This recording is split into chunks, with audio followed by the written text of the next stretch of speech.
Okay, so if you remember, we were looking at different evolutionary forces which affects this uh, equilibrium or gene equilibrium specifically in a population. And the last one we had looked at was the natural selection and different types which are involved in the natural selection, specifically the directional one going in one particular direction, stabilizing, that is the average population, anti-disruptive ones going towards the extreme. So these were the three types of natural selection. And yeah, we also had a look at what is polymorphism, which is nothing but presence of more than two alleles for a particular gene or even more genes for one particular character. That itself acts as a polymorphism. And then how does it lead to the evolution process by natural selection and so on. So there is this small concept now which is called as artificial selection. It is in simplest term, it is just the human intervention in the natural selection process. So it is a process of selecting genetically improved and domesticated plants and animals and interbreeding them to get individual of desired genetic trait. This we already know. Usually, like what we know of, just the last point in terms of example, cows with high milk yields or different dog varieties, what we know as different breeds of dog currently, they are interbred because of certain characteristics, and that's what we see different varieties as of now. Also in terms of these different vegetables, broccoli, kohlrabi, cabbage and cauliflower, these are obtained from the wild cabbage. Wild cabbage was the original variety. From these different modifications have been done, and now what we have is these different varieties. So that is what is artificial selection. In terms of mechanism, the way it happens is obviously a very simplistic process. You would select an individual of desired trait, whatever you character you want. Let's say in terms of cows with high milk yield, you will have, let's say, hundreds of cows, out of which you will select few which are actually yielding high milk, and then you interbreed with those different population of the male counterpart, and then interbreeding will happen, and then repetition of the selection and the interbreeding till the new breed with desired character is produced. So till the offsprings will have the same characters, this interbreeding is continued, and that's what is another way of selecting a specific genetic trait. That is what is artificial selection. Majorly it is also done in this genetically modified crops, GMO crops, what are they called as. So that is also one way of artificial selection. Then the last topic of this chapter, no, second last topic of this chapter is the speciation. Now we had seen like evolution happens by different means and by different phenomena or different theories, we had seen, and ultimately one important aspect of evolution is the speciation, that is origin and evolution of the new species. So we already know that this happens due to gradual modification, either in the morphology or in the genotype or both, right? And the isolation of this population to prevent the free gene flow among their ancestral members. So that is the creation of the new species. So in short, it is the origin of the new species which is arising, or which comes into this process of evolution due to the gradual modification over the time by changing certain characteristics, either physically or genetically or both. That depends on what characters we are talking of. And the most important part is again the reproductive isolation, so that the gene flow amongst the originator species, or what we call as progenitor species, and the newly originated species is not happening. So that also has to be there, otherwise that is called as interbreeding between the species, So and that will dilute the gene pool. Yes. So I had a question. Is behavior also due to genes? Sorry, your little volume is little less. Okay, 1 second. So is behavior also due to genes, or is it independent from genes? Some part of behavior, yes, it is because of the gene, and some parts they are induced. Uh, but yes, certainly behavior is one character, uh, which is still ambiguous because it is related to the uh, what we call as mind or what we call as nervous system. So it is yet to be figured out. But quite a few behavior patterns they have been very well associated with the brain functions. Like simplest example, adrenaline rush, that fight and flight response. That itself is a behavior pattern, right? So that way, some things are already very well established, but some things are yet to be established in that aspect. Okay.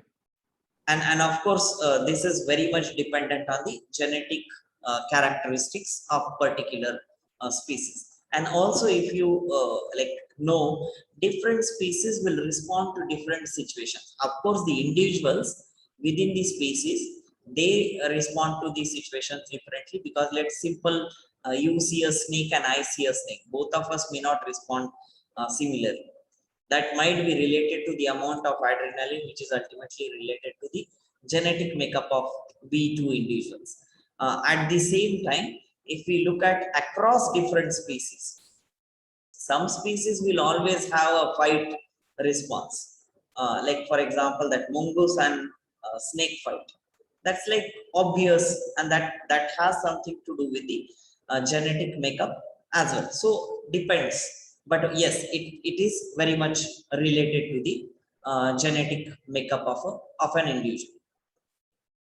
So, in types of speciation, there are again different types. We will try to simplify again what we know as allopatric speciation. Allos, it means other, and patra, it means native land. So, it is intra-specific speciation. That means within the species. So, once we uh, understand this meaning, we will get to know. So, when a large population formerly enjoying a continuous distribution and a free gene flow. Again, whenever this word comes, free gene flow, that means they are reproducing with each other. That is what is free gene flow, because the gametes gets transferred to the next individual, and that is what is free gene flow. So when this large population it gets this free gene flow, and that becomes geographically isolated over the time.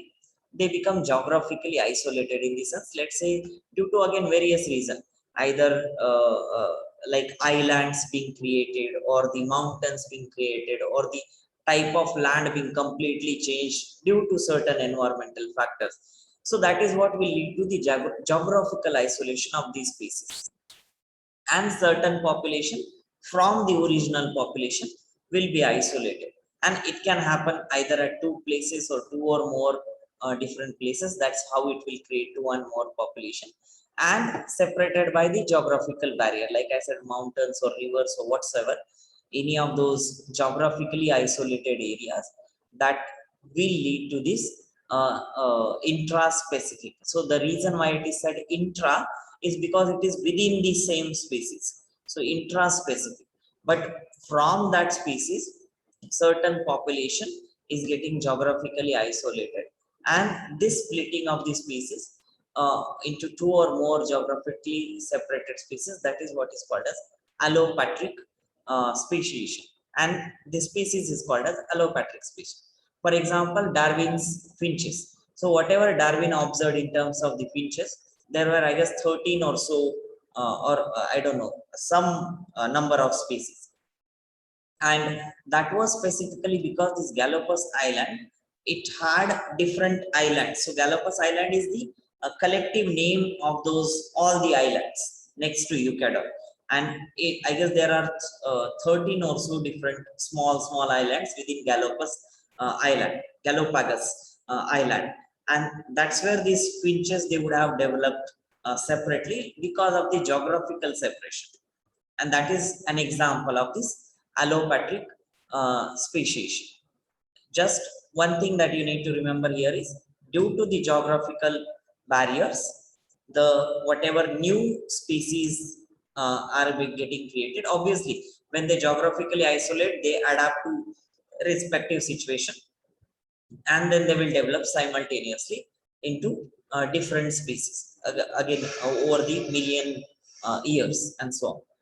So that is allopatric speciation. There is something called as sympatric speciation, which is very abrupt or sudden reproductive isolation.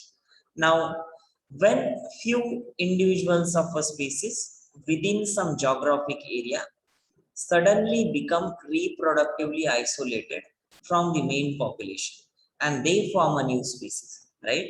First one was geographical isolation, second one is reproductive isolation. Now, this process takes eventually more time because that reproductive isolation itself will need certain changes to happen in the reproductive behavior, right, of those population, and that is when it will lead to the reproductive isolation, and then those species creating a new species that is called as sympatric speciation, and this species is called as sympatric species.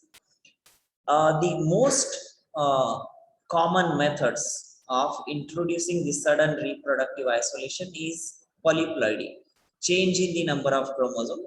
Because of that number of chromosomal sets, what we know as ploidy, that will lead to certain characteristic behavior changes, and that will lead to the change in the reproductive behavior, which is reproductive isolation, and also the hybridization, mixing of the genetic makeup, right? In simplest term, like again, I would give a hypothetical example here because I'm not sure of this, but in case, let's say a particular organism has 23 pairs of chromosome and it becomes 23.5, that means one extra chromosome gets added, or it becomes 24, or one chromosome set is lost, and that organism is very much reproductive, like fertile, I would say, and that over the generations will ultimately can create a new species, and that will act as a reproductive isolation along this process of differentiating through the genetic makeup. So that is one. And usually whatever common plants or that we see around us, they are getting like isolated because of this, because in plants it's very much simpler, because it's just fertilization or the pollination that has to happen, especially in the flowering plants. So there certain development of the stigma structure or anther structure, which is pretty easy compared to the animals, and that's why this sympatric speciation is more common in the plants and rare in the animals. And the reason goes back to the same fact that reproductive structures, if at all they change over the time, it is pretty easy process. Easy in the sense, time wise it is less time consuming, plus structure wise it is not that intensive. While in case of animal, which is more complex system in terms of reproduction, so that is a rare phenomenon to happen. So that is the sympatric speciation. The third type in the speciation, third and last type, is the parapatric, and it's simple evolution of the geographically adjacent population into distinct species. Now you might say that this is something similar to allopatric, right? But then this is geographically adjacent. They are not separated as such, but they are just next to each other in a way, and that will lead into different creation of different species. So in spite of the limited interbreeding as in the like these two geographically adjacent populations, they can interbreed with each other, but over the time they go on separating, and which creates a gene pool of different population altogether, that will evolve. That is what is divergence, and because of the unequal gene flow, it will lead to a certain species. In simplest term, let's say tomorrow, like a certain population from one of the islands of India decides to uh, like isolate themselves and interbreed. And again, over the millions of years, if it happens, if not millions, if 10,000 or so years, if it keeps on happening, they might evolve into a little different species, because ultimately that gene flow is not equal amongst the other human and that particular population. So that's what is unequal gene flow. But otherwise, these two species, they were able to interbreed amongst each other. So that is what is parapatric speciation, and that is what is also called as limited interbreeding in between these two species. So these are the three types. Again, if you want to read extra, there is this link from the Khan Academy, which again gives a very detailed explanation, majorly of the speciation and a little bit about these types, but you can read around this. And the last part is this whole concept of evolution is divided into these two main phenomena, what is called as adaptive divergence or adaptive convergence. Divergence, by meaning itself, you know that it is deviating from the central axis or the central line, and convergence means it is coming closer to each other. Divergence is going away, convergence is coming closer to each other. So adaptive divergence or divergent evolution or adaptive radiation, this is a specific type of evolution in several specialized directions from a common ancestral species. So there is one particular species. From that particular species, there are several other similar species being created. Again, the example is Darwin's finches. From one particular finch type, they develop into 13 or so different types. Insectivorous warbler finches. There are different, again, these land finches, which are warbler-like, and they are insectivorous. They also have different subtypes because they were also isolated and so on. So that way, one that example is divergent phenotype. Even the evolution of human, from if we take that organism from the earlier, which developed into apes and human, right? That is also a divergent type of evolution. Then the adaptive convergence, or what is also called as convergent evolution or parallel evolution, is this when completely different body organization living in the same habitat and same adaptive zone come to possess a superficial resemblance. Superficial resemblance as in they have somewhat similarity in their structure, right? And these two adaptations, they have come from two different species, and now what we look at is the species which look somehow similar, at least in terms of structures. So the example is aquatic vertebrates, right? Fish or whales, for that matter. Fishes, they are relatively very simple. Whale is a type of mammal. So that way, both these organisms, which are aquatic vertebrates, they have developed independently. But now what they look like is whale is also a type of fish, at least in terms of looks. So, or all these dolphin or bony fishes, they all look similar. Sizes can be different.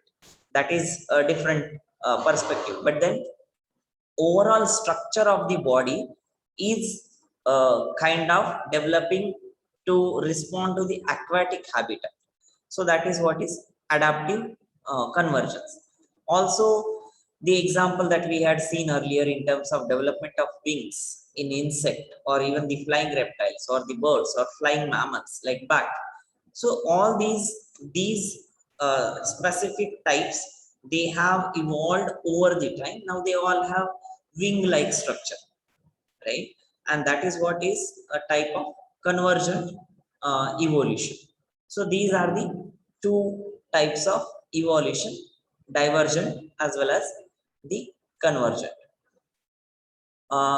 Any question so far? This part is not in the syllabus. So with this, actually we are done. But I just wanted to show you this particular diagram, which gives us quite some idea of how the divergent evolution of the Homo sapiens had happened.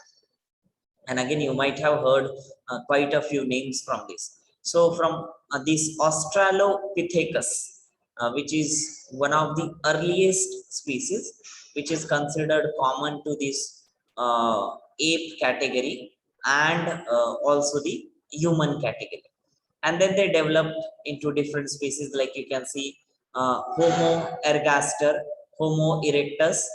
Homo ergaster, it developed into Heidelberg genesis, and then that is what led to the Homo sapien and Neanderthalensis like species.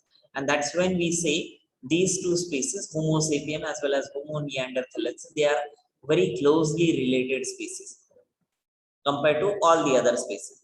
So that is like overall map. And if you also look in terms of millions of years ago, so somewhere around 3.5 millions of years ago, that's when this evolution had started to become a human, or to become any other species out of this.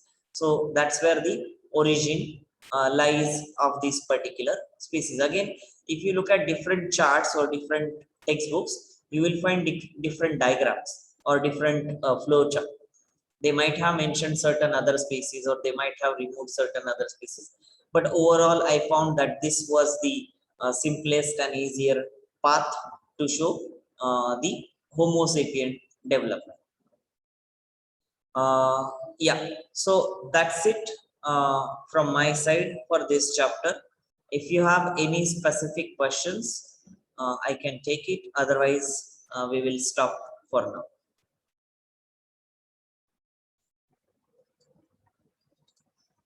Does anyone have any question?